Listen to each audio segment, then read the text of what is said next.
¿Se va a los colinos? ¿Pero dónde van? Pero ahí no hay un... Ahí va. ¿Escribir qué? No, es que no. Ahí está, ese está.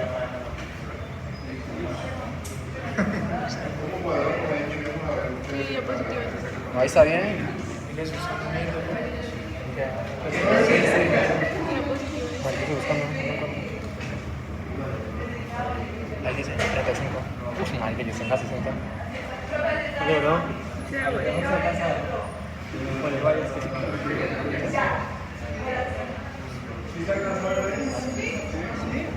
¿Seguro, me llevo? ¿Podemos quitar el modo de pantalla completa y se verá bien?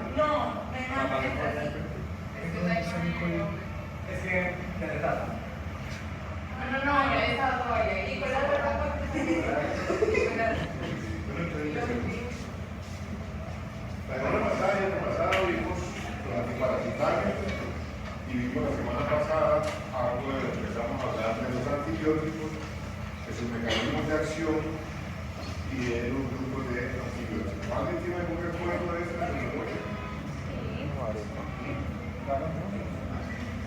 ¿Cuáles son los mecanismos de acción que recuerdan acá? Los mecanismos de ese nivel. Volatos, RNA, rifampicina. A ver, titulación. Acordarse de cómo es una bacteria, ¿cierto? Sí, exacto.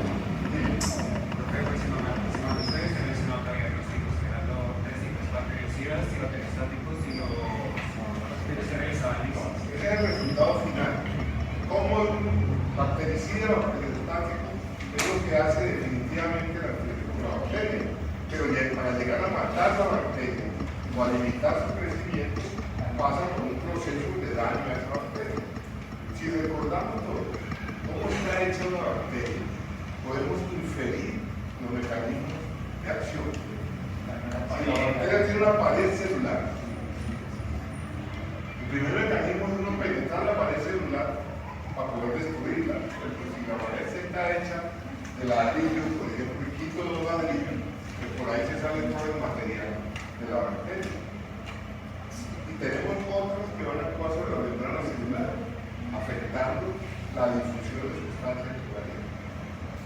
Y dentro de la membrana celular está el citoplasma, y está el núcleo, y está el RNA y el DNA, y sobre todos esos sitios es donde van a actuar los antibióticos. Esas características le conceden también lo que llamaríamos el espectro a esa bacteria. Y eso nos permite hacer la clasificación que nosotros dijimos. Dijimos que el principal grupo de antibióticos son los que afectan la pared celular de la bacteria. Y dijimos que los primeros eran los beta-lactámicos. Y empezamos a clasificarlos en varios grupos. Y dijimos que tenemos la penicilina, las cefalosporinas, los carbapenéticos, los monotámicos y los trifectos. Entonces tenemos 5 grupos de antibióticos beta-lactámicos que tienen mecanismos de acción asociados al daño en la pared celular de la bacteria. Vimos que el primer grupo es un repaso que ustedes además de la palabra se lo examen. Como les dije que esto no entraba ni siquiera lo olvidaron. Dijimos que el primer grupo es la penicilina, que es un antibiótico específico para el gram positivo, especialmente streptococcus, piógenos y estafilococcus aureus. Y la penicilina tenemos 3 grupos de penicilina, ¿ustedes se acuerdan? La cristalina, Las naturales, y las naturales son 3, que son cuáles. Sódica. Proica. Y besatín, correcto. Y dijimos que teníamos unas penicilinas adicionales. A medida que iba evolucionando, la bacteria va evolucionando también los antibióticos. Entonces creamos las penicilinas semisintéticas. ¿Con qué objeto? De aumentar el espectro. Entonces seguimos matando a la gram positiva, pero también abarcamos la gram negativa. Y ahí incluimos la amoxicilina, ampicilina y la piperacilina. Y adicionamos a que como quiera teníamos un espectro, algunos gram positivos y algunos gram negativos, quedaban otras bacterias flotando en el camino. Como la Pseudomonas aeruginosa, como la Klebsiella, como la anaerobia. Y entonces se adicionó un antibiótico tanto a la ampicilina como a la amoxicilina como a la piperacilina. A la ampicilina le llamamos amoxicilina sulfatar, a la amoxiclavulanato, ácido clavulánico, y a la piperacilina le llamamos tazobactam, y por eso empezamos a cubrir gran positivos, gran negativos y anaerobios, y en el caso del tazobactam, Pseudomonas aeruginosa. ¿Correcto? Hasta ahí íbamos hablando de penicilina. Y nos quedaba un grupo de penicilina que son las que actúan sobre las enzimas del Staphylococcus aureus, productor de penicilinasa. Las bacterias empiezan a defenderse por distintos mecanismos. Al final de estos antibióticos vamos a ver un capítulo corto sobre mecanismos de resistencia bacteriana. El primer mecanismo que tuvimos con la penicilina fue la producción de penicilinasa, que es una enzima proteolítica que al coger y ponerse en contacto con la penicilina la destruye, la hidroliza, y por tanto la penicilina no mata a la bacteria. Entonces creamos antibióticos que bloquean la penicilinasa. Y entonces ese grupo es el de la oxacilina y la dicloxacilina. ¿Correcto? Entonces hasta ahí vamos bien. Dijimos la dosis de esos antibióticos y ahí terminamos con la penicilina. Y ya sabemos cuál es el paso siguiente. Poder identificar las bacterias gram positivas y las gram negativas, para poder saber a dónde vamos a utilizar nuestros antibióticos. Y después de saber que, por ejemplo, el estafilococcus y el streptococcus son gram positivos, la E. coli, la Klebsiella, el Proteus son gram negativos, ya sabemos a dónde vamos a utilizar nuestros antibióticos. Queda saber en qué sitio queremos gran negativo sobre su permite hacer tratamientos empíricos. Los tratamientos empíricos no quiere decir eliminemos, sino no sé qué bacteria es, pero que lo voy a hacer. Por lo más frecuente, y usted tiene una pseudomonas, le doy un antibiótico que lo pueda hacer. Después de eso, sigue el segundo grupo de beta-lactámicos, que son las cefalosporinas, que son bactericidas con este tipo de anillo parecido al de la penicilina, porque es un beta-lactámico y tiene efecto bactericida y tiene un espectro más amplio que el de los penicilinas que vimos previamente, excepto la piperacilina. Entonces, ¿qué vamos a cubrir con cefalosporinas? Tienen varias generaciones. La primera generación nos cubre gram positivos y nos cubre gram negativos, pero nos cubre principalmente, ¿sí? Casi en bajalé. Si lo ponemos aquí, lo ponemos en cruces, tenemos aquí dos cruces para gram positivo y dos cruces para gram negativo, o sea que podemos utilizarlo más o menos parejo si tengo una infección por gram positivo o por gram negativo. Entonces, si tengo una infección en piel, ¿qué gérmenes tenemos en la piel principalmente? Epidermidis. Pero dice la doctora, ¿quién más dice algo más? Epidermidis. Epidermidis. Hábleme claro y duro. Estafilococcus epidermidis. Salieron de la universidad y se volvieron un poco aquí. Epidermidis. Pero dice la doctora también. Epidermidis, dice la doctora Estefanía. Saprofítico. Estreptococcus, digo yo. Y eventualmente tengo gram negativo. Entonces, una cefalosporina de primera generación iría bien, porque vamos a tener gram positivos y gram negativos.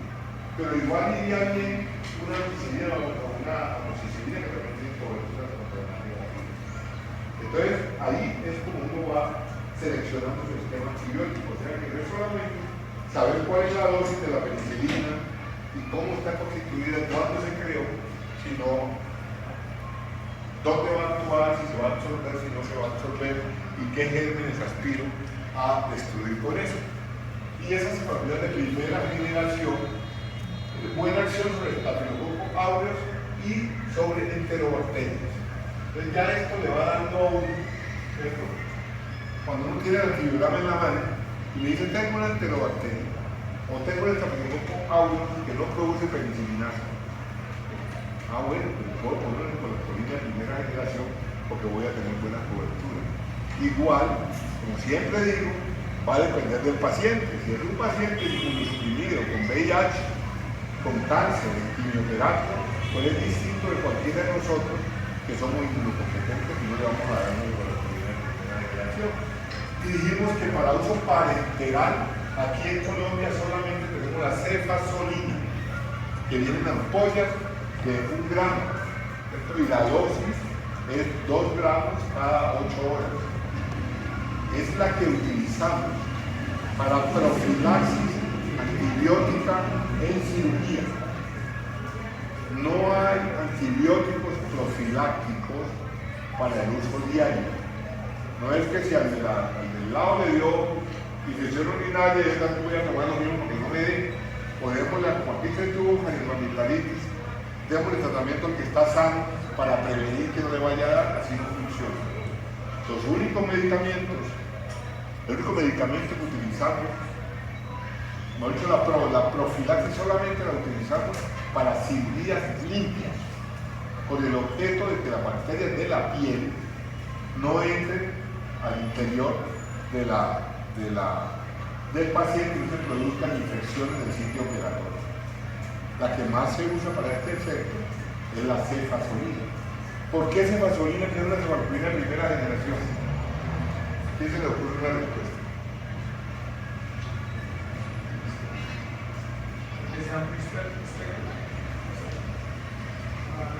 También la ampicilina y también el meropenem y también Pues que tal vez ya generaron resistencia, ¿cómo? generaron resistencia a las más recientes y se volvió a utilizar por primera. Y pronto copiar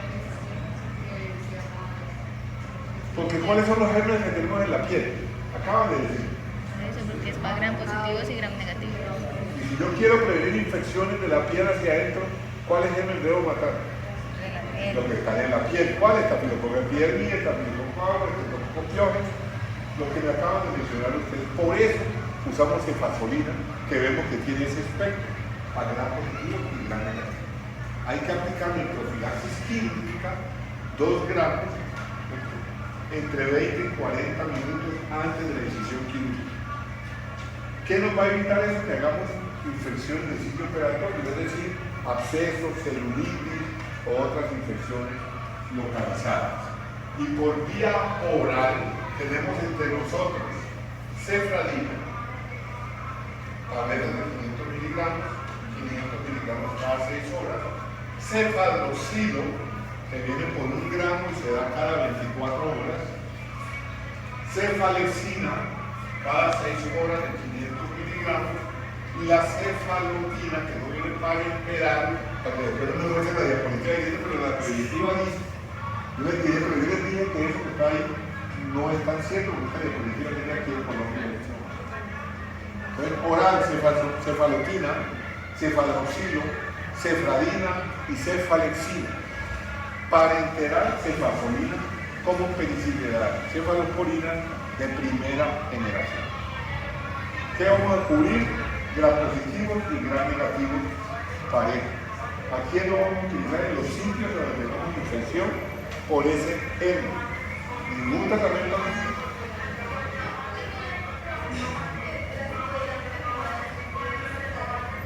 500 miligramos cada semana. Cefadroxilo 1 gramo cada 24 horas. A ver las dosis, créanmelas, pero por allá de pronto, como las digo de memoria, yo no me pongo a estudiar las dosis para esta clase, sino lo que está ahí en el disco duro. Entonces eventualmente puedo equivocarme. Ningún antibiótico, y aquí voy mezclando cosas, porque ya vamos a empezar a usarlos, se van a formular en el urinario. A nivel ambulatorio los tratamientos deben ser cortos, porque ya dijimos que parte del mal uso del antibiótico es usarlo cuando no es necesario, a las dosis menores o mayores de lo que está estudiado y completado, y cuando la usa por más tiempo del debido, y también por menos tiempo. Entonces ningún tratamiento ambulatorio debe durar más de 5 días. En eventuales casos de compromiso del paciente no puede llegar hasta 7. ¿Correcto? La tendencia es que cada vez sea menos. Está demostrado que da lo mismo dar 3 días de un antibiótico que dar los 7. Pero todavía no hay consenso mundial sobre 3 días, pero en este momento son 5 días, aún en caso hospitalario. Yo soy el que maneja el programa del PROA en el hospital, y si va más de 5 días yo lo voy suspendiendo si la clínica del paciente lo amerita, y les digo, bueno, ya lleva 5 días, está sin fiebre, sin tos, ya se develó el foco de infección, recomendamos suspender el antibiótico. Y me tienen que sustentar por qué lo van a seguir. Cuando llevan 7 días, farmacia me avisa, doctor, hay un antibiótico con 7 días de neurofeneno. Yo llamo al médico y le pregunto, no, doctor, es que se nos ha ido pasando, quítalo, yo lo explico. Eso son los marcadores que tenemos que tener en cuenta. Siguiente. Entonces nos pasamos a la segunda generación. ¿Cuál es la diferencia? Los anillos son muy parecidos, pero la diferencia en esto está en que de este cubrimos más gram negativo que gram positivo.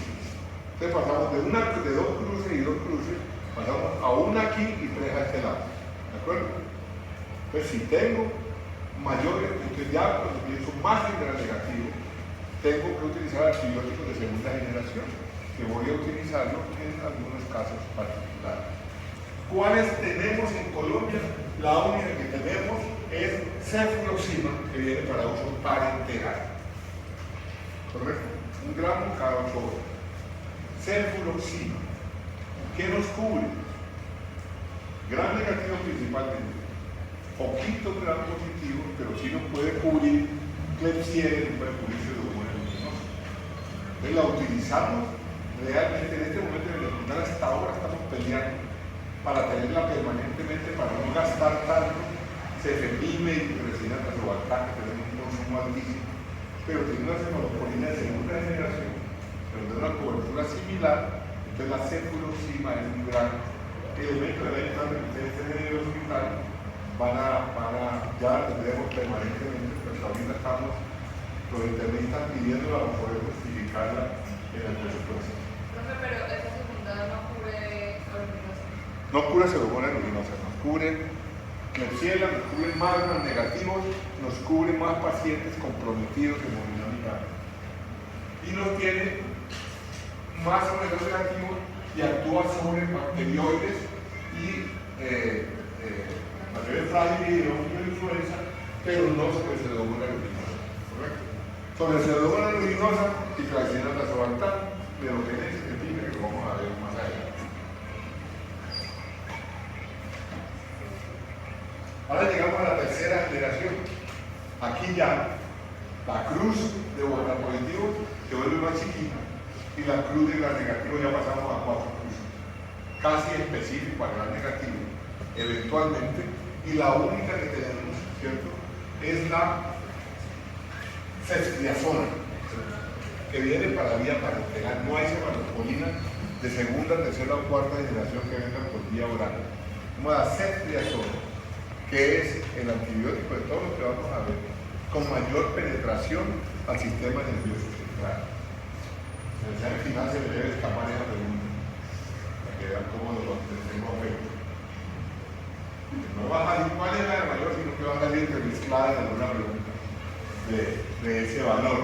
La ceftriaxona tiene sobre hemófilo influenza, pseudomonas y gram negativos en general, pero también nos cubre ciertos grupos de bacterias que no son tan frecuentes, pero que son importantes entre nosotros, que es la leptospira, por ejemplo, tiene una gran importancia, hemófilo influenza, algunas bacterias del sistema nervioso central, y es importante porque atraviesa la barrera hematoencefálica. Entonces, trauma hematoencefálico con potencial infección, meningitis, abscesos cerebrales, lesiones intraoculares, que es parte del sistema nervioso central, posiblemente son causados por gram negativos, y el sistema nervioso central necesitamos que llegue hasta el cerebro. No me sirve tener una infección cuando la sensación no es cuando sea sensible. La dosis es 1 a 2 gramos, ¿sí?, cada 24 horas. Se puede dar 1 gramo cada 12 horas o 2 gramos cada 24 horas intravenoso, pero eventualmente podría usarse ambulatoriamente en dosis única en enfermedad pélvica inflamatoria, o sea, la anexitis, el afecto tubárico. En la Neisseria gonococo, en la Neisseria gonorrea, en la gonorrea puede utilizar una dosis única de ceftriaxona, que es un coco gram negativo, con la diferencia que es intracelular, entonces le damos ceftriaxona, que serían los usos básicos. En fiebre tifoidea, es un gran recurso, o cuando cada vez hacemos menos diagnósticos de fiebre tifoidea, no pensamos tanto en ella como en otras épocas, pero sigue siendo de valor para la salud. La cuarta generación, usualmente la tercera, pero es más resistente a la beta-lactamasa, ya que es un antibiótico importante para infecciones graves o cepas productoras de beta-lactamasa, o sea, con enzimas que van a destruir los beta-lactanos. Bueno, van a destruir las cefalosporías de primera y de segunda, pueden destruir los carbapenémicos a veces, ¿cierto? Pero no actúan ni sobre estafilococos aureus, ni sobre bacterias frágiles, ni enterococo resistente a penicilina.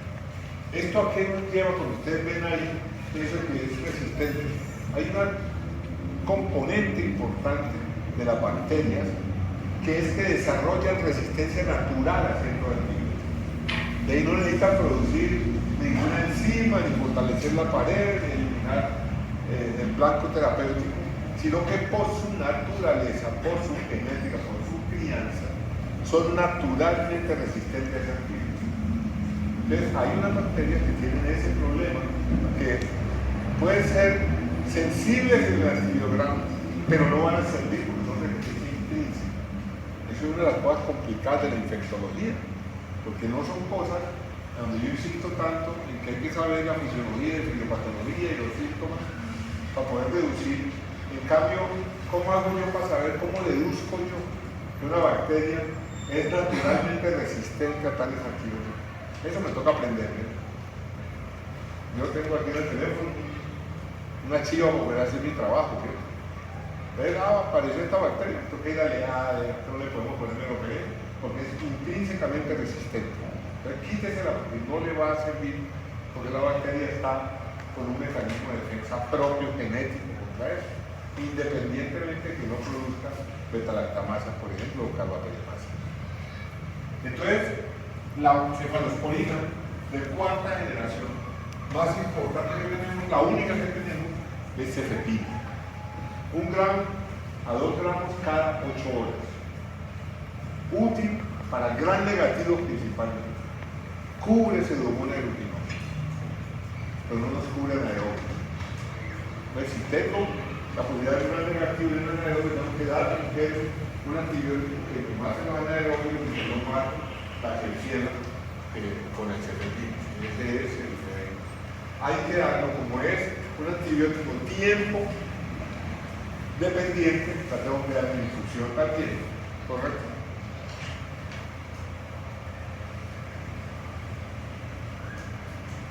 Los carbapenémicos es el grupo de antibióticos más importante que tenemos nosotros en el día a día,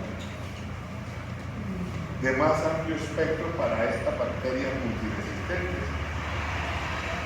Y los dos principales, tenemos esos tres, el imipenem ya no lo tenemos prácticamente. O casi salen los antibiogramas, ¿cierto? Pero realmente lo que disponemos es de meropenem y ertapenem.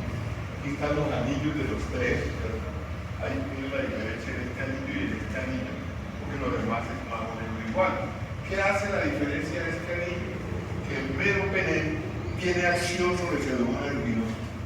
En cambio, el ertapenem no tiene acción sobre el pseudomonas aeruginosa. Hay un aspecto importante en los antibióticos que nos pasa con el ertapenem. A pesar de ser casi igual al meropenem, tiene una diferencia importante. Requiere unión casi el 80% de la molécula a proteínas.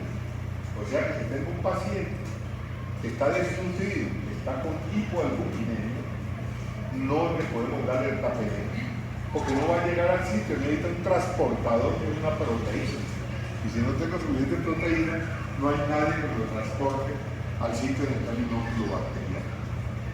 Entonces, para bacterias, gran negativas y gran positivas en pacientes severamente comprometidos, los carbapenémicos, el cefepime son los antibióticos más importantes a nivel de uso hospitalario. Entonces, 4 antibióticos van a ver ustedes todos los días en el frente: piperacillina tazobactam, cefepime, meropenem, ertapenem, más algunos de los que vamos a ver más adelante. ¿Correcto? Dosis de meropenem, 1 gramo cada 8 horas en infusión para 3 horas con un antibiótico, tiempo determinado. Ertapenem, 1 gramo cada 24 horas en infusión para 3 horas. ¿Correcto? Igual cuando yo digo infusión para 3 horas, usted puede poner meropenem para infusión continua para 24 horas, reponiéndolo cada 8 horas. Con eso ahorramos tiempo de enfermería, costo de líquidos, cambios, disminuimos el riesgo de daño de la vena porque está hecho usando y sacando y poniendo. Entonces, sino que como se usa en cuidado intensivo, esencialmente casi poco en servicios generales, cuando no tenemos bombas de infusión, en cuidado intensivo usted puede programar la bomba para las 3 horas. Aquí Paula me puede ilustrar sobre eso. Pero igual podríamos ponerlo para 24 horas, pero haciendo cambios cada 8 horas poniendo la nueva dosis. Siguiente.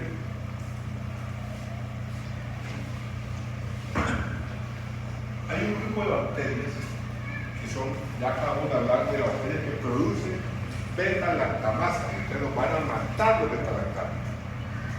Pero hay otro grupo de bacterias que son las bacterias BLE, que son beta-lactamasas de espectro extendido.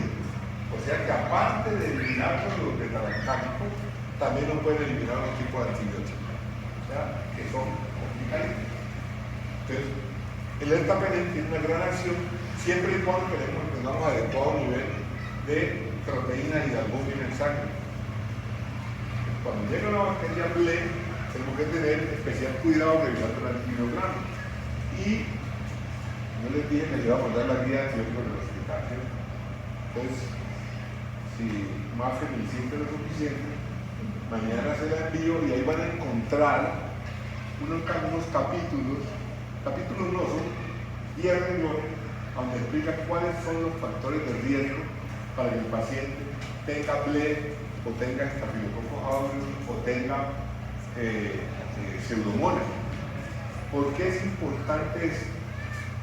Porque para el mismo paciente, para el mismo diagnóstico en 2 pacientes diferentes, los 2 decimos que tienen neumonía, pero al uno le ponemos ampicilina sulbactam, en cambio al otro le pongo cefepime. Entonces uno dice, bueno, pero ¿qué pasó aquí? Porque son 2 pacientes distintos y que cuando hacemos la historia clínica, vemos que la doctora viene de su casa, con su familia, tal, y con el trabajo, pues con una neumonía. En cambio, el paciente B viene de la cárcel, donde vive en hacinamiento. Eso, vivir en hacinamiento, vivir en un ancianato, vivir en un cuartel, vivir en la cárcel, vivir en el permanente de la policía, vivir en residencias de la universidad compartiendo un salón con 40 tipos, hace que uno adquiera la posibilidad de tener bacterias multiresistentes. El hecho de haber estado hospitalizado en el último mes, en los últimos 3 meses, o haber recibido antibióticos de alto espectro, me confiere posibilidad de que el germen que me ataca a mí sea más agresivo. Entonces tengo que tomar conductas distintas en pacientes con el mismo diagnóstico y a veces con el mismo germen. Pero como mi tratamiento inicial es empírico, digo, venga, este paciente que tiene 80 años, que vive en el ancianato, lo más seguro es que tenga una pseudomonas. Y no le voy a dar aspirina sulbactam o cefazolina, sino que le voy a dar una vez meropenem o cefepime, porque tiene riesgo de pseudomonas o riesgo de piel. Ahí en la guía van a encontrar las características. El otro grupo es el de los monobactámicos, que también son betalactámicos. Pero el anillo no es un anillo beta, sino que es distinto. Su espectro es más reducido solamente por bacterias aerobias facultativas. ¿Quién se acuerda de la definición de facultativo, Daniela Acosta?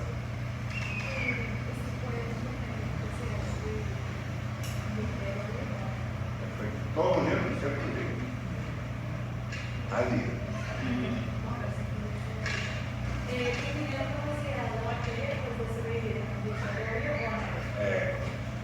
Mira que si se puede hablar duro, tiene que hablar. Yo tengo la ventaja que si no hablo duro, entonces la tercera ya debe estar así en público. Sí. Actúa sobre la formación del péptido glicano que nos va a ayudar a formar la pared celular. Todos los antibióticos van a actuar sobre pared celular. No actúa sobre gram positivos y anaerobios estrictos, solamente sobre anaerobios facultativos, pero no actúa sobre gram positivo. Esto nos va a complementar el tratamiento sobre gram negativo y básicamente es para manejo de infecciones de vía urinaria, infecciones extrahospitalarias, pero también en bacterias multiresistentes asociados a otros antibióticos. Entonces, meropenem astreonal, cefepime astreonal, estoy cubriendo un mayor espectro en los gérmenes porque a veces nos toca que tengo una bacteria multiresistente y no sé qué hacer con ella. Todo lo que lo otro antivirograma es resistente. Entonces tengo que utilizar a veces recursos como los antibióticos que tienen el menor mil de resistencia combinado para mejorar su efecto. Es decir, dos que tienen un mil que tienen por ejemplo de 4 y otro que tiene 6. Entonces se los pongo juntos a ver si puedo funcionar de algo. Ahorita en este punto, que vamos de la medicina, de la resistencia bacteriana, ya estamos utilizando antibióticos que no utilizábamos por su toxicidad y porque fueron agotando su función, como la polimicina, como la colistina, que eran antibióticos que son nefrotóxicos de manera importante y habían dejado de usarse. Ahora que tenemos tanta resistencia, hemos vuelto a utilizarlo porque la genética de la bacteria se olvidó de eso. Es inteligente, pero no tanto, todos nos equivocamos y entonces estos antibióticos viejos han empezado a utilizarse. Posiblemente en el futuro, cuando ustedes estén haciendo su residencia, vamos a volver a usar penicilina cristalina y todo esto, vamos a tener esta infección. Porque llegará el momento en que nos cansemos, no hay nada que hacer, entonces acudamos a lo viejo como hacemos siempre en todas las cosas. Sí. Y estos son los que adicionales a la ampicilina, a la amoxicilina, a la piperacilina. Son los inhibidores de la beta-lactamasa, ¿cierto? Sí, se forma un complejo donde se une la beta-lactamasa al inhibidor y entonces esa unión, ese anillo, después es destruido por ¿ya?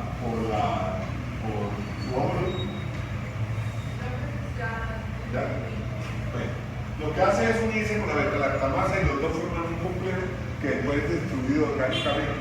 Entonces inhibe la resistencia a la beta-lactamasa. Por eso, unido a la ampicilina, nos aumenta grandemente ese espectro y unido a la piperacilina de la azobactam nos llega a cubrir hasta pseudomonas aeruginosa y algunos anaerobios. La siguiente. Entonces ya terminamos con los beta-lactámicos. Nos queda pendiente los glicopéptidos, que es la vancomicina y la tapomicina, la vamos a ver más adelante. Ya vamos a oír hablar ahora a Mafe y a Tapiero en eso.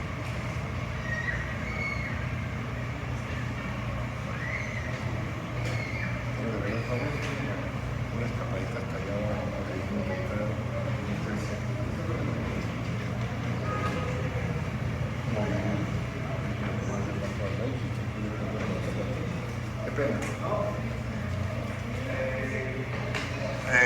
Pausemos ahí para que oigamos a Mafe y Tapiero.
Gracias.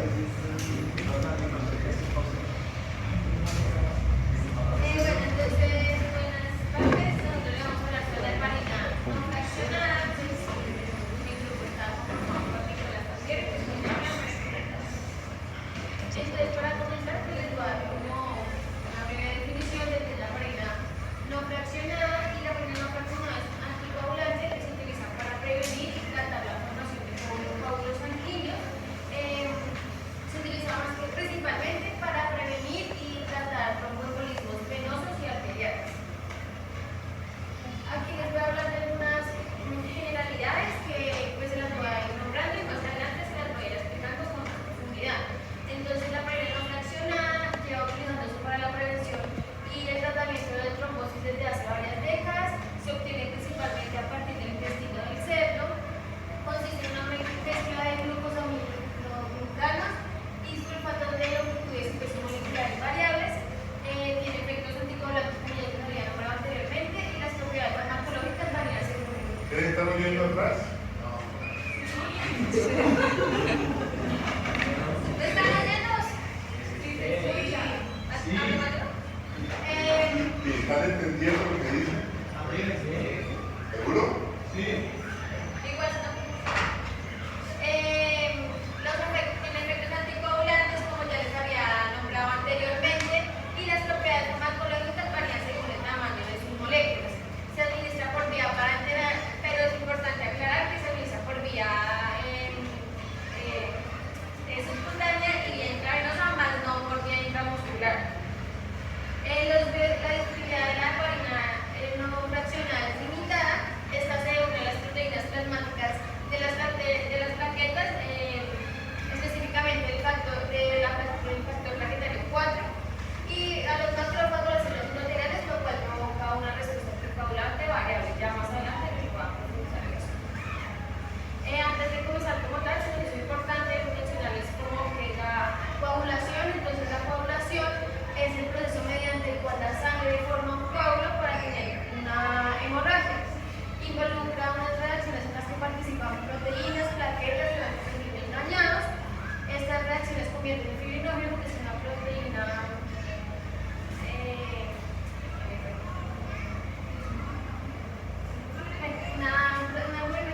en fibrina, una red que atrapa células sanguíneas y forman el coágulo. Esto consta de tres fases principales. Primero, que es la vasoconstricción, donde los vasos sanguíneos se vasoconstriñen. Está la formación de tapón plaquetario, que es cuando se adhiere a la pared, y pues ya la coagulación propiamente dicha, que es cuando se viene a activar lo que es la factor de la cascada de coagulación.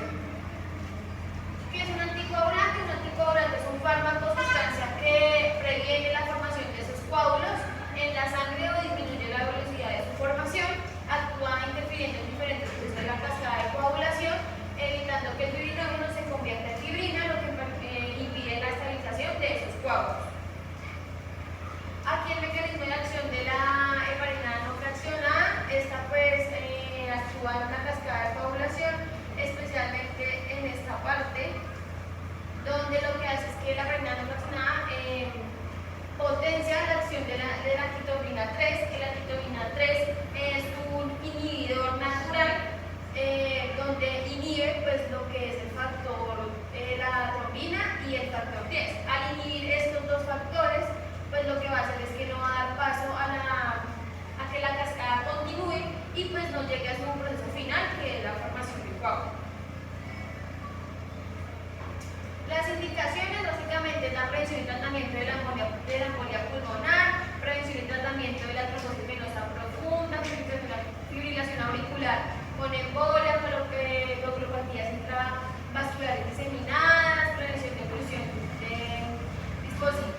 Entonces, en primer lugar, como ya se mencionó anteriormente, es que la principal vía de administración de forma parenteral, hablamos de que existe una heparina fraccionada sódica y una cálcica. La sódica es la que en mayor medida se emplea por vía intravenosa y la cálcica por vía subcutánea. En cuanto a la farmacocinética, encontramos que hay ciertos factores que pueden afectar pues, su movimiento en el cuerpo, como lo pueden ser su bastante o elevada fijación a los endotelios y a las proteínas plasmáticas, que lo que hacen es que su mecanismo de curación en dosis bajas pues, sea más saturable y también sea un mecanismo exponencial en dosis altas.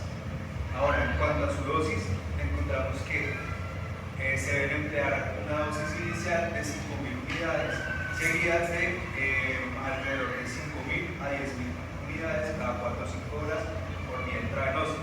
Sin embargo, ¿qué es lo que pasa acá?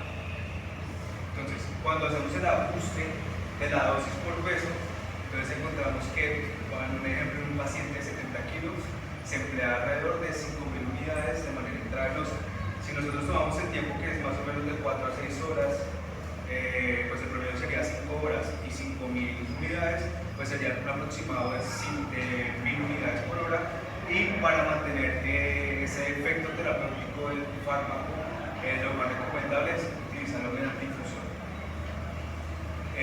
Otra cosa que es bastante importante es el monitoreo del efecto de este medicamento, que se hace por medio del tiempo de tromboplastina, que se debe medir por lo menos cada 6 horas. Entonces, para monitorearlo, lo que se emplea es que en un paciente normal los tiempos de tromboplastina son alrededor de 30 a 35 segundos. Sin embargo, cuando estamos empleando la heparina, lo que queremos es alargar el tiempo al menos 1.5 o 2 veces más de lo normal. Entonces, ¿qué se hace? Pues primero se suministra el medicamento, se realiza el tiempo de tromboplastina y según los resultados con esta tabla pues se hace como una medición de qué también está actuando el fármaco según el tiempo. Entonces, si el tiempo más o menos es de 30 segundos lo normal y queremos llevarlo 2 veces, pues al menos debería estar en 60 segundos para que nos esté dando los resultados óptimos. Entonces, por ejemplo, si utilizamos 10.000 unidades en un principio, se le realiza este monitoreo y bota menos de 50 segundos, entonces aquí está el paso a seguir, que es avanzar un paso en la secuencia de las dosis descritas acá. Y así sucesivamente, pues hasta poder llegar a, digamos, el intervalo de tiempo óptimo, que sería 50-30 segundos, donde ya no se modifica la dosis de la heparina.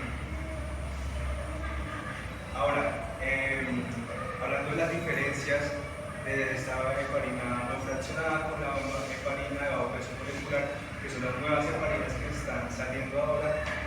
Entonces, en primer lugar, encontramos que la actividad de la heparina no fraccionada, si bien se centra más que todo en el factor 10A y la tintropina, de manera, digamos, que menos regulada, también puede influir en otros factores, a diferencia de la heparina de bajo peso molecular, que es mucho más específica, y eso es lo que hace que la de bajo peso molecular tenga menos efectos adversos. En cuanto a la vía de administración, bueno, tenemos la subcutánea intravenosa, como ya hemos hablado, y la heparina de bajo peso molecular, únicamente subcutánea. En cuanto a la biodisponibilidad,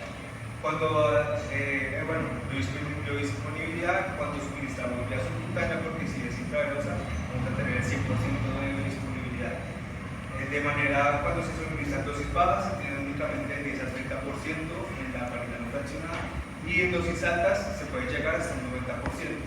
La diferencia de bajo peso molecular, que aplicándolo de manera subcutánea, ya aseguramos al menos más del 90% de biodisponibilidad.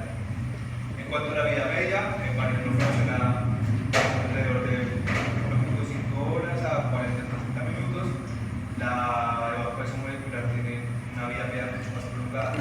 La monitorización, tiempo de tromboplastina, como les explicaba ahorita, Por el contrario, la heparina de bajo peso molecular no es necesaria y en caso de ser necesaria se podría implementar el tiempo de tromboplastina, pero pues no es como lo más óptimo. Y por último, pues la heparina no fraccionada por vía hepática y la otra por vía oral.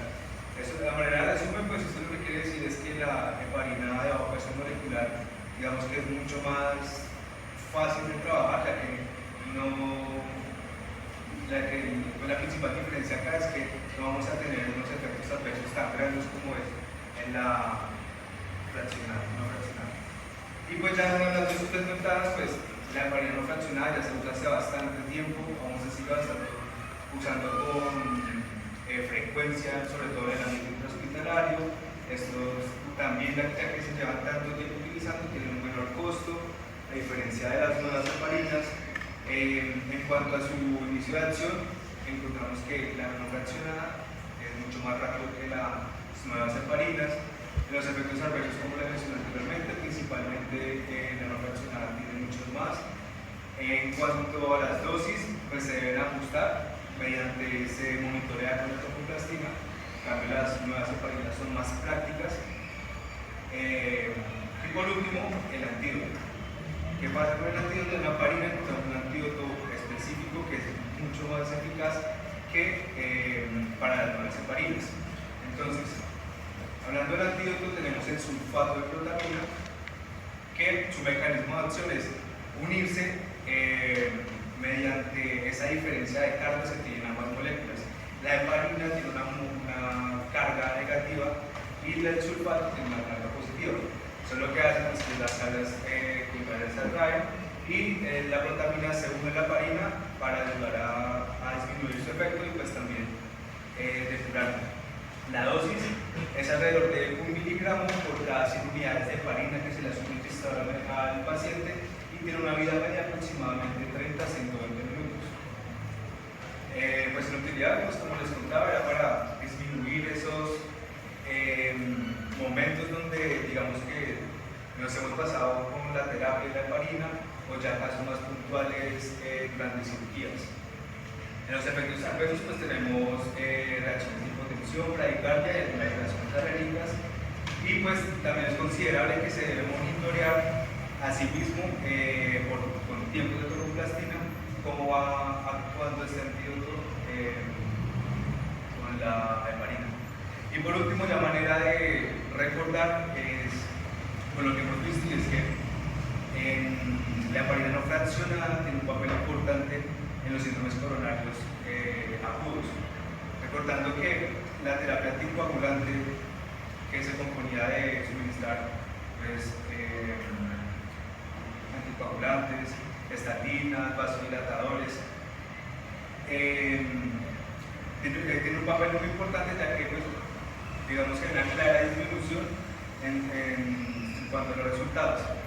¿Qué es lo que debemos recordar acá? Y es cuando usamos la heparina en síndromes coronarios agudos, y es como se usa tanto en entornos intrahospitalarios, es infarto agudo de miocardio con elevación del ST y únicamente la angina inestable. La angina inestable, pues, la angina inestable, la angina estable no se puede usar porque no. Y ya.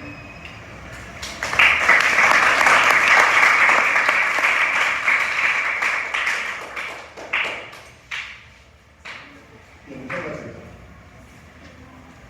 A pesar de que la heparina no fraccionada ya no se usa tanto como antes, porque pues, mayor riesgo de sangrado, más control del TPT, más inestable, es importante que la tengamos presente y conozcamos cómo funciona, como lo han indicado ellos, porque la heparina fraccionada de bajo peso molecular es mucho más costosa, a veces se agota y tenemos que acudir a estas heparinas.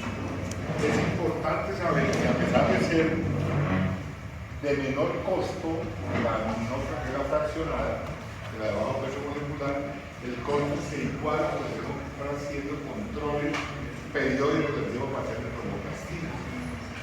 Pero siempre tengan presente que la vamos a poder utilizar. Tenemos la ventaja de que la vamos a utilizar por vía venosa.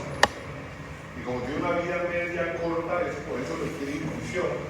Pero tiene la ventaja de que cuando está por vía intravenosa, si el paciente, por ejemplo, empieza a sangrar, aparte del antídoto de sulfato de protamina, simplemente retirando la vena ya dejamos de tener heparina circulante.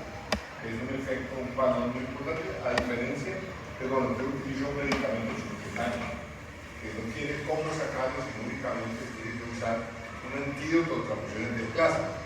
O sea que, a pesar de que se usa menos, yo no creo que vaya a desaparecer en el corto plazo del armamentario terapéutico. Tenemos que tener en consideración, saber las dosificaciones, no hay dosis únicas generales, sino que dependen del TPT y del tiempo y del peso de los pacientes.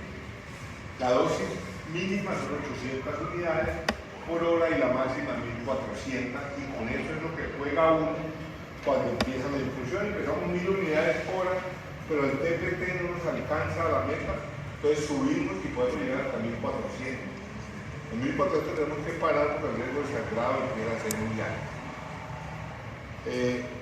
Falta mencionar que siempre que vamos a anticoagular a los pacientes, tenemos que hacerle algunas mediciones, algunas escalas para el riesgo de sangrado, ¿sí? Y para si el paciente puede o no anticoagularse. Y se llama la escala Hasblet, es una que va a considerar los antecedentes del paciente, si ha tenido ACV, si no ha tenido ACV, si ha recibido anticoagulación previa, y el CHA2DS que nos mide el riesgo de sangrado de ictus asociado a la anticoagulación. Entonces no es anticoagular por anticoagular, pero tenemos que tener en cuenta ciertos riesgos. Muy bien, Mafe, Tapie, me envía la presentación a mi correo porque yo la necesito para revisarla y poder poner la evaluación y poder sacar preguntas para los exámenes. De manera que si no la envían y la socializan con los compañeros, por favor. Entonces, vamos a seguir un poquito con los antibióticos, antes de que me dé la pálida. Dijimos que los beta-lactámicos, los 5 grupos que vimos de beta-lactámicos, actúan sobre la pared celular. Después de la pared celular tenemos la membrana celular, que está conteniendo el contenido citoplasmático de la bacteria, y tenemos antibióticos que actúan alterando la permeabilidad de esa pared de la membrana celular, y lo más importante es la polymyxina como antibiótico. Los dos que estamos mencionados ahí, la polymyxina B y los azoles, los vamos a ver la semana entrante cuando hablemos de antimicóticos. Más porque es que la membrana celular de los hongos es distinta de la membrana celular de la bacteria. En la bacteria tenemos la polymyxina B, que tiene dos clases de antibióticos, que son la colistina y la polymyxina E. La que más utilizamos es polymyxina B y colistina. Sigamos. No le vamos a dar mucha vuelta a estos antibióticos porque son antibióticos de segunda línea y complementarios en lo que viene mencionar de la multidroga resistente. Hemos vuelto a utilizarlos ahora porque no nos servían los antibióticos que teníamos en este momento. El siguiente grupo de antibióticos son los que inhiben la síntesis de proteínas. ¿Pero dónde la van a inhibir? La vamos a inhibir únicamente, ¿cierto?, a nivel ribosomal, en las fracciones moleculares del ribosoma, que tenemos dos tipos de fracciones. La fracción 50S y la fracción 30S. Entonces, ¿qué hacemos ahí? Dos grupos de antibióticos al torno de la fracción 30S rompen esos anillos de la bacteria y obviamente inhiben la formación proteica, y si no hay proteína no hay bacteria. Y dos grupos, uno de la fracción pequeña de 30S, que son los aminoglucósidos y las tetraciclinas, y otro grupo que afecta a los 50S, que son los macrólidos, las linfosaminas, el linesolid, que también es un tipo de tetraciclina, y el cloranfenicol. Todos estos antibióticos los tenemos entre nosotros, pero cada vez tenemos menos uso de las tetraciclinas y el cloranfenicol prácticamente ha desaparecido. Cuando yo era más joven, lo utilizamos única y exclusivamente para el tratamiento de la fiebre tifoidea, pero se demostró que el cloranfenicol producía anemia plástica y por eso un daño medular importante, y por eso terminó fuera de los formularios y aparecieron otras alternativas para el tratamiento de la fiebre tifoidea, como mencionábamos antes, la ceftriaxona. Este es donde hacemos la ruptura de las fracciones del ribosoma, ¿cierto? La fracción 50 y la fracción 30 del ribosoma, actuando en esta cadena formadora de polimerasas que nos van a afectar el crecimiento bacteriano, y donde van a actuar los aminoglicósidos y los macrólidos, que son los que vamos a mencionar ahorita. Sigamos la medida. Esa es la fracción 70S del ribosoma, que está dividido en dos grupos, la 30 y la 50, la siguiente. Y sigamos pasando porque esas están después, sigamos. Esto lo vemos después de que terminemos con las, digamos. Esto la película tampoco. ¿No? Sigamos. Con los daños del cloranfenicol. Vamos a hablar de los macrólidos antes de las aminoglicosias para no tener que devolvernos más. Los macrólidos son otro grupo de antibióticos, ¿cierto? Que están incluidos dentro de inhibidores de la fracción 50S del ribosoma. ¿Qué acciones también tenemos en este? Como en las cefalosporinas, grupos de generaciones, ¿cierto? Algunos, esas generaciones basadas en la constitución bioquímica, unos con 14 átomos, otros con 15 y otros con 16 átomos. El primero que hemos utilizado antes durante más tiempo es la eritromicina. Son antibióticos que tienen la fracción 50S del ribosoma, tienen efecto más importante sobre gram positivos, pero pueden actuar eventualmente sobre el gram negativo, especialmente utilizados para vía gastrointestinal y para vía respiratoria, por el tipo de género que tenemos en las dos. El que más usamos los antibióticos es la eritromicina, que actualmente ha perdido valor, primero que todo porque requiere 4 dosis al día. Segundo que todo, porque la presentación oral viene en tabletas muy grandes con una gran intolerancia para los pacientes.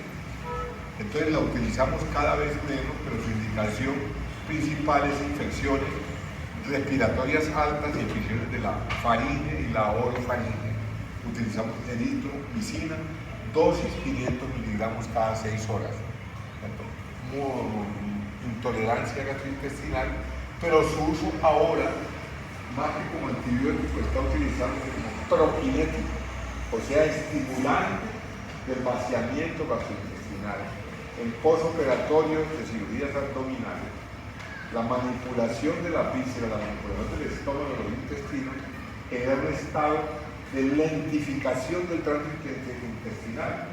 Por eso los pacientes se distienden, eructan, vomitan, tienen estreñimiento en los postoperatorios. Ahí utilizamos la eritromicina como prokinético y no como antibiótico. ¿Correcto? El segundo grupo,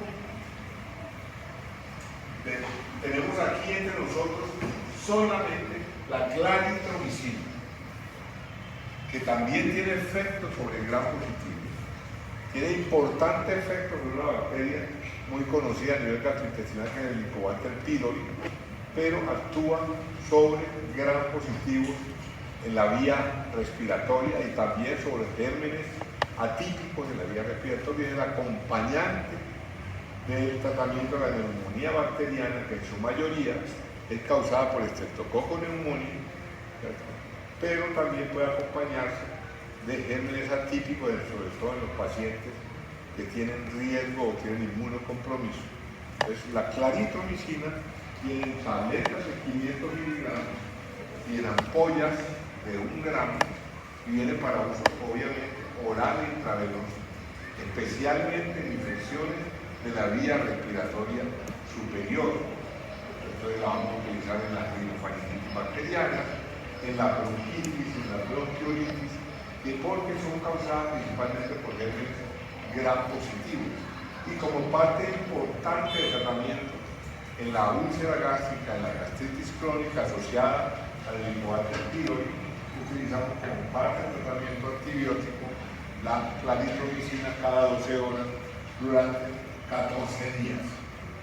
Y dentro del grupo de 15 años, como tercera generación, tenemos la citromicina, que tiene el mismo espectro que la eritromicina y el mismo espectro que la claritromicina, pero viene con mayor facilidad porque se utiliza una vez al día y son tratamientos entre 3 y 5 días para las mismas infecciones que hemos venido mencionando. Recordar cuando hablemos de enfermedad ciopéptica que el tratamiento del Helicobacter pylori es de 14 días y no de 3-5 días, como es con la citromicina, que se da en dosis de 500 miligramos al día una sola vez. Tratamiento de faringoamigdalitis viene de 3 días, pero uno puede extenderlo hasta 5 días sin ningún inconveniente. Estos otros antibióticos no los tenemos aquí, nosotros tenemos solamente eritro, claritro y acitromicina como macrólidos entre nosotros con las dos que le acabo de mencionar. Son bacteriostáticos, pero también puede tener un efecto bactericida que penetra la membrana celular por difusión pasiva y es de una concentración intracelular en gram positivo muy importante. Y cefaclumia, la 50S, es de 14 a 15 átomos, impide la proliferación bacteriana, ¿cierto? Y la transpeptidación de la bacteria, ¿cierto? Inhibiendo la síntesis de proteína, y el efecto antibiótico, a pesar de que se usa en pocas dosis, no es tan significativo como en las quinolonas o como en los aminoglicosidos. La siguiente. ¿Qué más hacen ellos? Se pueden usar por vía oral o parenteral. Difunden rápidamente en los tejidos, incluido líquido prostático y placenta, pero no atraviesan la barrera vasoencefálica. O sea que atraviesa la barrera placentaria, pero no la hematoencefálica. Tiene una vida, la eritromicina, poca vida plasmática. La claritro, 4 veces más que la eritromicina, y la citromicina 7 veces más. Por eso la eritromicina son 4 dosis al día, y la claritromicina 2 veces, y la citromicina solamente una vez al día, porque su vida media es mucho mayor. Normalmente, cuando llega al tejido, no hay mucha circulación en el plasma, pero sí localizado en los sitios de infección, se inactiva en el hígado y en el ácido gástrico, por eso es bueno darla con comida, ¿cierto? Y por eso tenemos que darla no con el estómago vacío, porque el ácido clorhídrico la va a inhibir. En cambio, si lo damos con comida, posiblemente vamos a tener un mejor efecto. Haremos ahí, mañana seguimos con el examen y la presentación del grupo número 5, que son quienes